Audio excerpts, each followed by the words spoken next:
Go ahead. Can you see that screen I just shared? Let me see. Oh, it looks like it's starting to. Yes.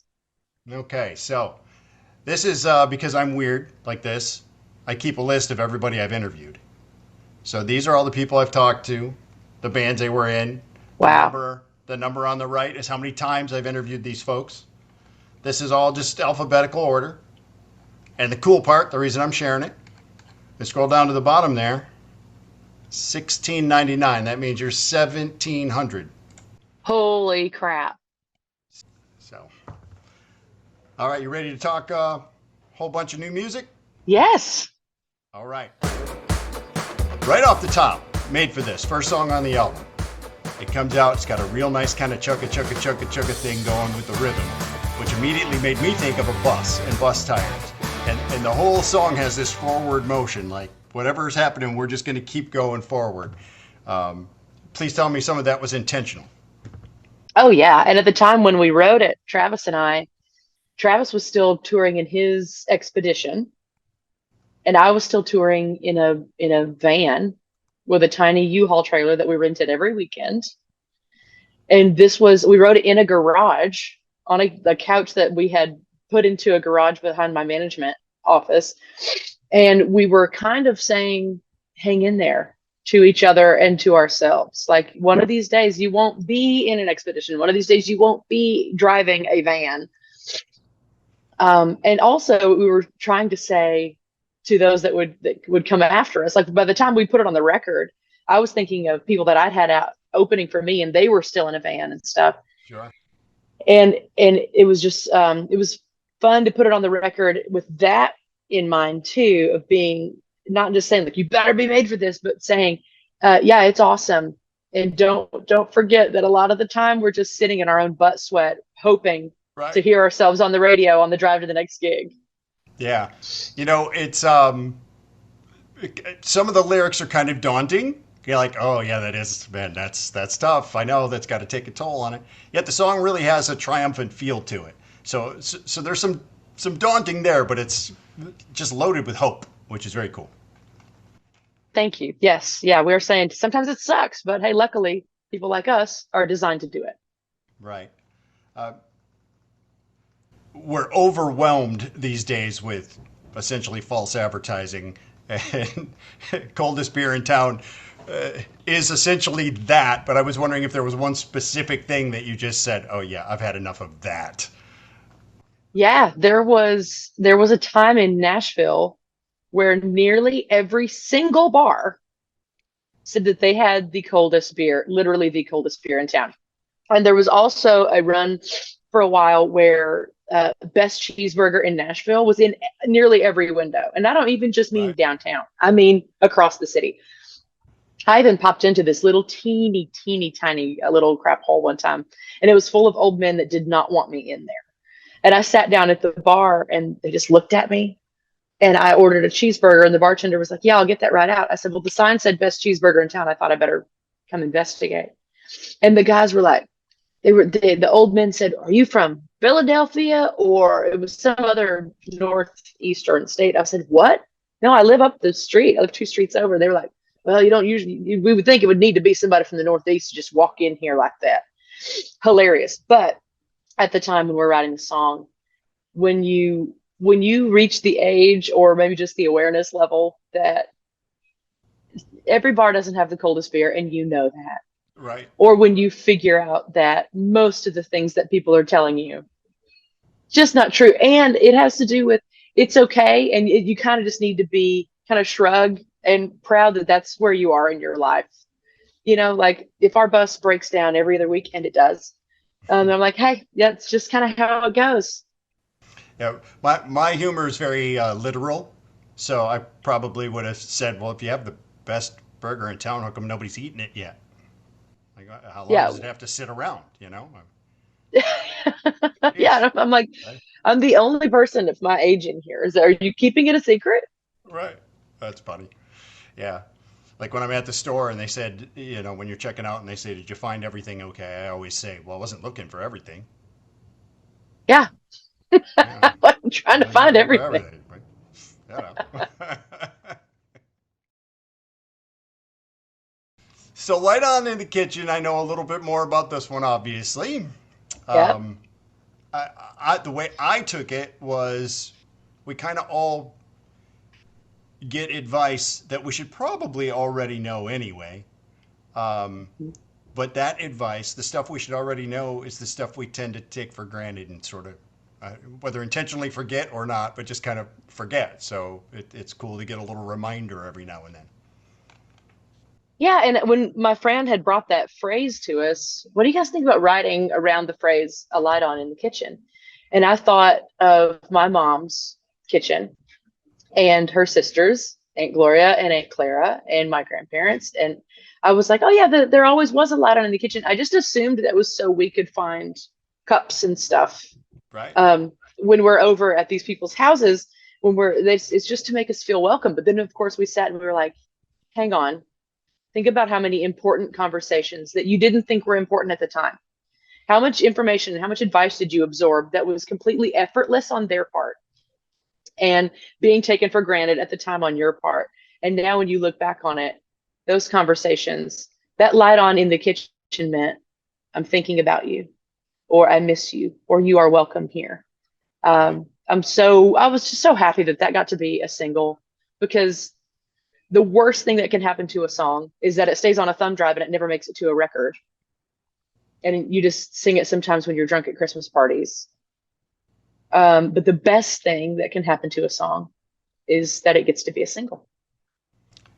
And that can be an incredibly difficult choice. You know, I mean, Yeah, this album, you've got 11 really good songs, and it's thank got to you. be hard for you to, which arrow are you going to pull out of the quiver? Uh, right? I It's a mean, what a nerve challenge. wracking. Yeah. It is, and Light On wasn't my very first choice. And the way we choose is I make a list, my manager makes a list like of top four that we think would be good for the radio, and we have this. The label did the same thing, and so whatever song makes all three lists is the single. And I was like, I'll just be damn. Light On in the Kitchen made every list. Right. Right. And it's easier to put your mom in that video than, say, Blackout Betty. Oh yeah, I don't know if Mom would love being in the Blackout Betty. I mean, I will enjoy being in the video for Blackout Betty, but I don't know if Mom would. And I didn't say at the top of this because I was rushed. I had stuff going on, and then you had stuff going on, and we had trouble connecting. But for those who are your fans who don't know me, and for people who've listened to me their whole lives, and maybe don't know you as well, we're cousins. So when we talk about your mom, we're Yes. talking about my aunt. So it's Yes, I love it when we're at a fair today. I love it at festivals and fairs when someone says, "Are you really Steve Black's cousin?" And I'm like, "I am."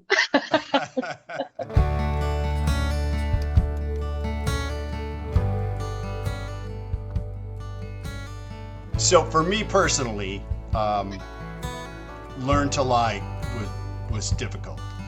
It made me cry. Traced it back to a couple months before I was born. Must have heard my mama In the tell kind of my way daddy that I wanted to listen to the she song was over tired 'cause again. babies make you Yeah. cry. So it wasn't a terrible Deep cry. down, she was just unhappy. I think my father For me, it made talks the very best specifically he about could do. depression.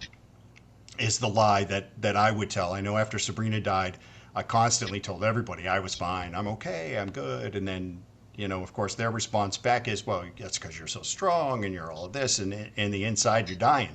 You're just broken apart, and I don't know, it's almost like a marionette's moving you around. You don't even know how you Right. got from one space to the next. And depression, runs in our family. Hmm. Your mom sent me an incredible note when my first book came out, because I talked about the depression issues in there and losing my wife and stuff, and she sent me a lovely note about how it echoed many of the things that she'd gone through in her life. But it's a super honest thing that not a lot of people talk about, much less write a beautiful song about. So talk about that process. It was brutal to write. And I wrote it with Sean McConnell and Nicolette Hayford, and I write a lot with Nicolette Hayford.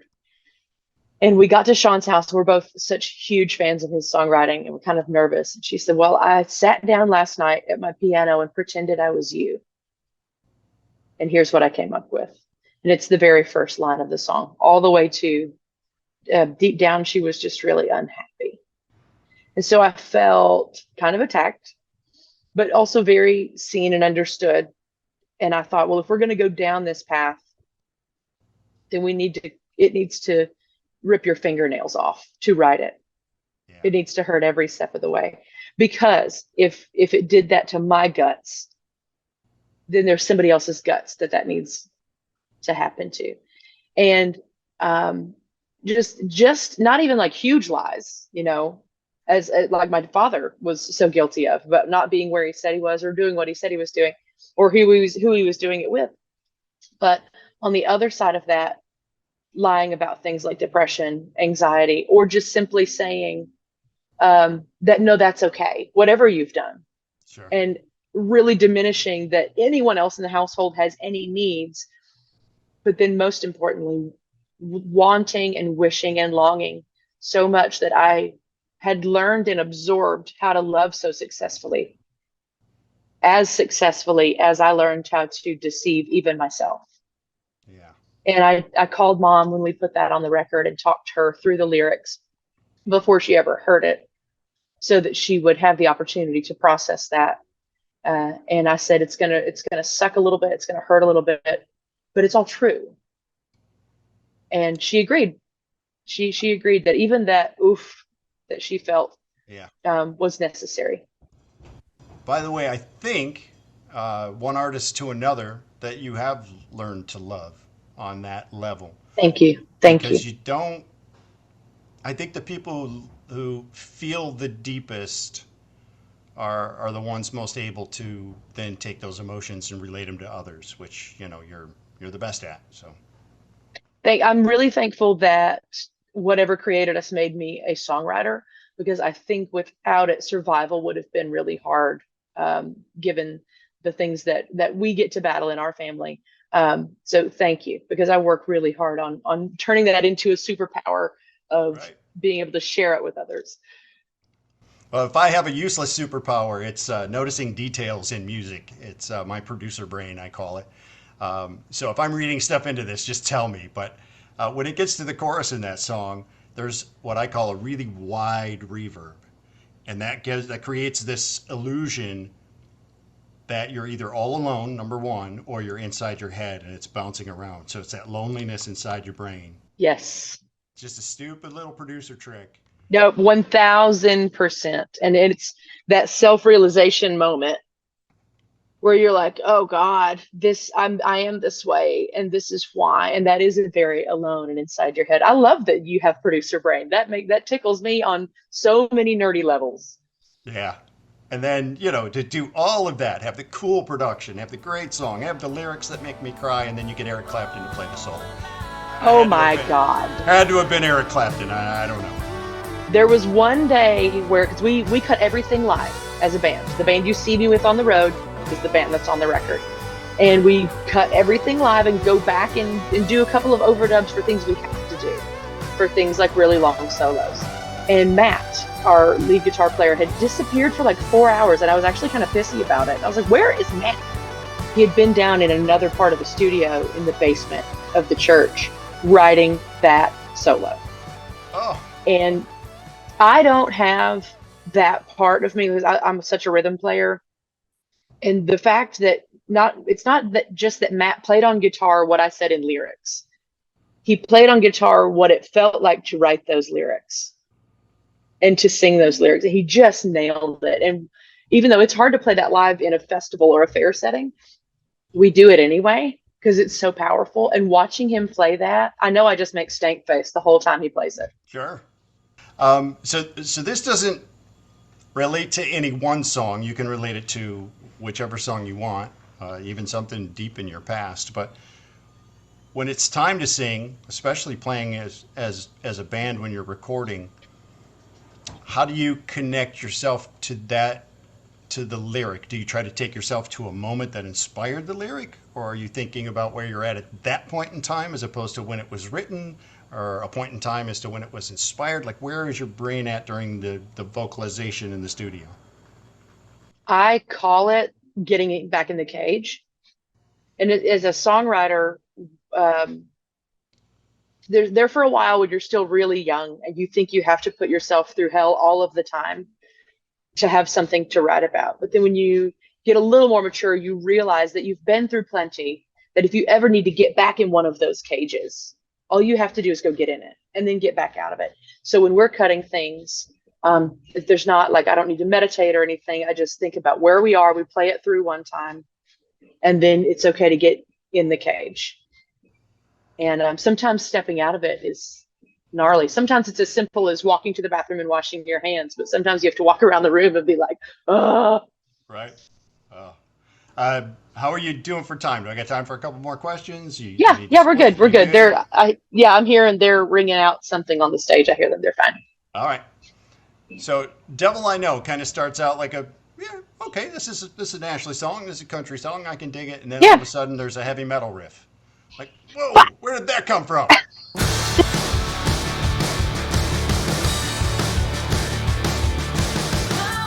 And then you don't even stick with the metal riff. After that, it kind of drops out, and you got the chorus basically is just vocals and hand claps, which came after this giant riff. I'm like, did nobody tell you that you can't do that?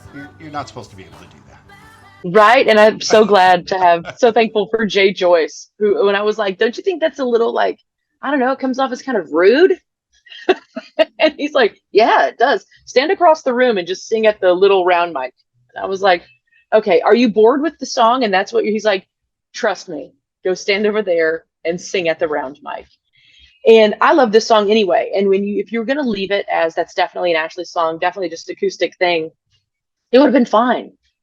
But that's not, when you're looking at what that chorus means and what it feels like, if you just left it as a regular acoustic country song, you wouldn't capture the feeling correctly. And probably me reading too much into it again, but to me, the different elements of that song, the way they come in, the way they go out, was reflected on the actual photo shoot for the album cover. A lot of different dimensions all in one spot. A lot of different things all in one song. So I thought that was, I don't know, to me, it related right away. I'm like, oh, this is the album cover. Yeah. Definitely. You're being tugged at, and not just in our industry and being an artist and doing what we do. You're being tugged at, everybody is, in all directions all the time, whether it's by media or billboards or whatever. And if you can just block it out. So that definitely has to do with the album cover, because I do have to be in full glam a lot. Luckily, they let me throw a pancake in that part of the photo shoot. Right. Yeah. Now, speaking of, was there a wardrobe that didn't make the album cover? Because it looks like you changed wardrobe several times for several different shoots. Were there a couple of things you wore that you just ended up going, yeah, well, we won't put that one in? I don't think there were, because there were so many looks that day. But I will say that the album cover that's not what we were going for that day. It was just while we used each look, Katie Koss said, hey, go stand over there and do this. I'm just going to keep these in case we need them. Right. And so the things that we had purposely shot to be the cover, and then she threw in, oh, hey, I made these edits too. And we were like, oh, that's the cover. Right. Oh, that's great. I love when stuff like that happens, by the way. Really do. I do too. It's same thing as the back of the album. That hand, that's Dana that does my hair and makeup all the time. She was actually moving my hair for that series of shots. And I was like, no, I like this. Can you just make her hand red? Wow. The collaborative part of making music to me is my favorite part, especially not just in the writing process, but as we already talked about in the studio as well, that collaborative part of love your idea, but trust me, let's try this, you know? Yes. Yeah. I really enjoy that. So I'm cranky old man on the porch here for this next little bit. Let's do it. Be the cranky old man on the porch.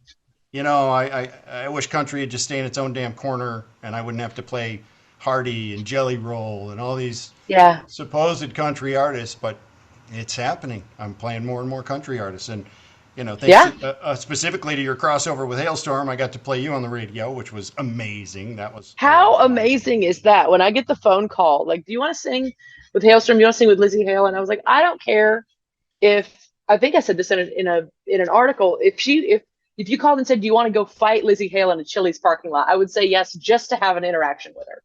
Right. Yeah, and I just talked to her the other day too, and she was, told me about, she made a coat for you, and she said, oh, it's so sick. She said, as much as, it was fun to do the song, it was more fun just to hang. She's like, I would write another song just to hang with Ashley, So. Yeah, same. I feel the same way. Yeah, so very good. And Mr. Jelly Roll, how about that cat? Love him. Love him. That tour has been so magical. And I think we're doing 7 or 8 dates on that tour. He's taking lots and lots of openers out, and I'm so thankful because his crowd is so diverse. And when I say it out loud, it kind of sounds like it's an off-center compliment, but it's not. It's a very genuine compliment where you will see what like stagehand looking folks, like folks that you and I hang out with naturally. You might see someone who is obviously on a substance right now, and then there's somebody who's definitely in the PTA, and they're all sharing a joint in the pit. Like it's amazing the diversity of the crowd that he brings. And I actually got onto my team and I said he got his audience from the hip hop world and the rock world. What am I doing? These are the people that I want to perform for. These are the people that I want to perform with. These are the people that are sticking to the devil they know. These are the guys and girls going nowhere. Being on that tour is awesome. Well, I joke all the time about, being a music snob and, country doesn't belong here and rap doesn't belong there. And I do. I make fun of it. It's almost a persona thing.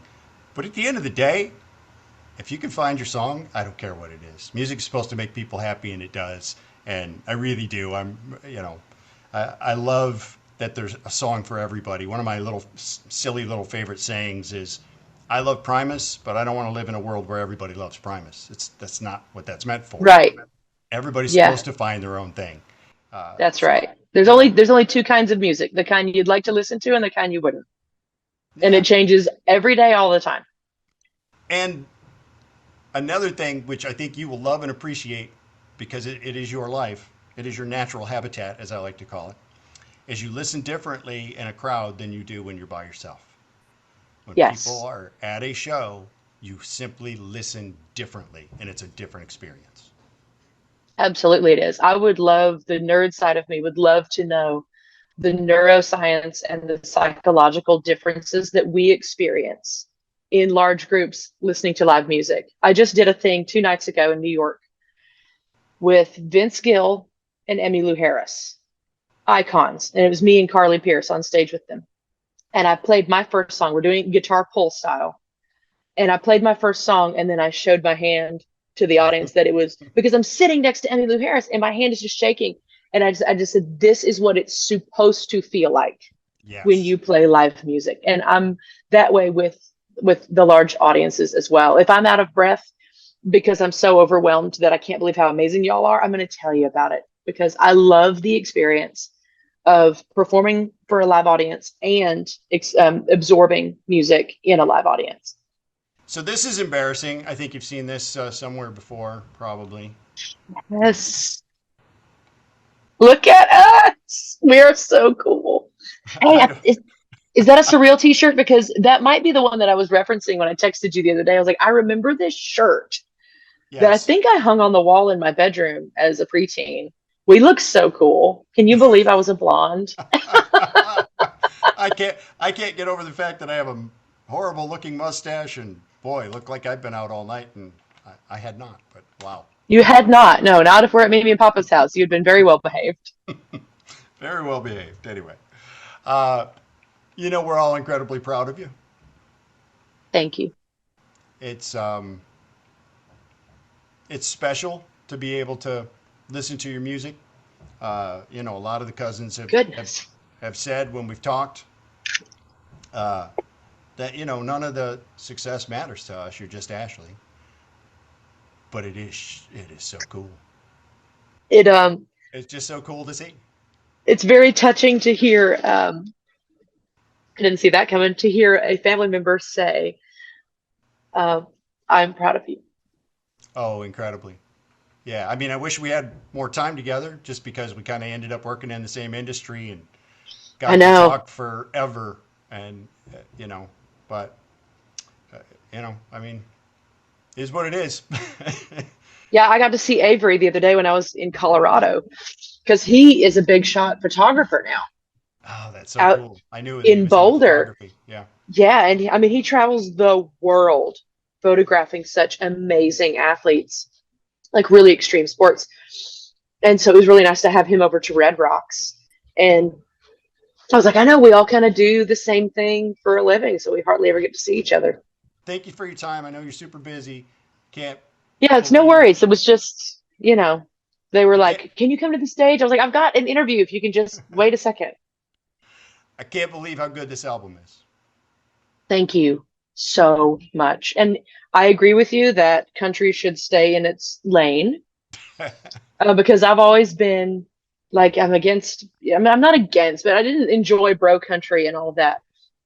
But when people like Jelly Roll popped onto the scene, I was like, finally, if we're going to nudge ourselves into directions of other genres, at least do rock. At least do that well, and don't just be a pop music petting zoo that we call country music. Right. Do the thing that you do, Right. and we'll let the charts decide where that lays. Honesty in art is always the thing that I'm attracted to, and I think most people are attracted to.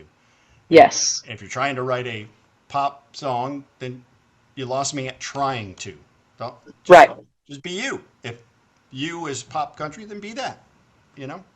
Right. And for me, I was like, I don't hate pop country. It's not my cup of tea, but without that type and that subgenre, Yeah. then the things that I do matter a little bit less. Yeah.